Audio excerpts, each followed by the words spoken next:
নমস্কার সকলকে। তো আজকে একটা স্বামী বিবেকানন্দের একটা গল্প বলার জন্যই আসা।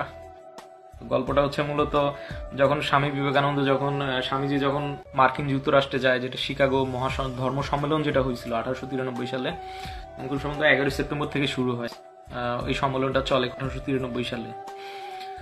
তো তখন হচ্ছে যে আজ থেকে প্রায় 130 বছর আগের ঘটনা, 31 বছর, 130, হ্যাঁ অলমোস্ট 130 বছর আগের ঘটনা। তো সেই ধর্ম সম্মেলনে যখন স্বামীজি যায়, তো সেখানে একটা ঘটনা ঘটে, সেখানে একটা অদ্ভুত ঘটনা ঘটে। সেটা হচ্ছে ওখানে যারা আয়োজক ছিল তারা আমাদের যে ধর্মগ্রন্থটা থাকে সেই ধর্মগ্রন্থটাকে অন্য সব ধর্মেরই সবাই ওখানে উপস্থিত ছিল এবং সবাই সবার ধর্মের উপর স্পিচ রাখবে, এরকম একটা অবস্থা ছিল।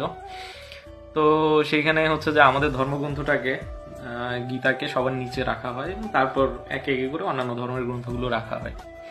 তো তখন ওরা টিপ্পনি কেটে একটা কথা বলছিল যে স্বামীজিকে, যারা অর্গানাইজার ছিল, যে দেখেন আপনার ধর্মগ্রন্থটা সবার নিচে দেখা যাচ্ছে। তো স্বামী বিবেকানন্দ তখন একটা উত্তর দিয়েছিল, এক কথায় সে ওদেরকে ওভাবে বলে যে দেখেন, পৃথিবীর সমস্ত ধর্মের ভার বহন করার ক্ষমতা রাখে আমার ধর্মগ্রন্থ, তো সেই জন্যই আপনারা আমার ধর্মগ্রন্থটাকে নিচে রাখছেন। এটা আমি অপমান হিসেবে নেইনি, এটাকে নিচে মূলত এটা আমার গৌরব হিসেবে, যে আমার ধর্মগ্রন্থ সমস্ত ধর্মগ্রন্থের ভার বহন করতেছে, বাকি গ্রন্থগুলোর ভার বহন করতেছে। ইট ওয়াজ মানে he was such a great master.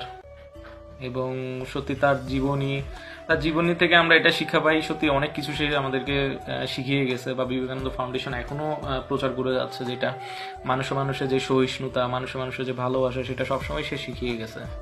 তো এটাই ছিল গল্পটা।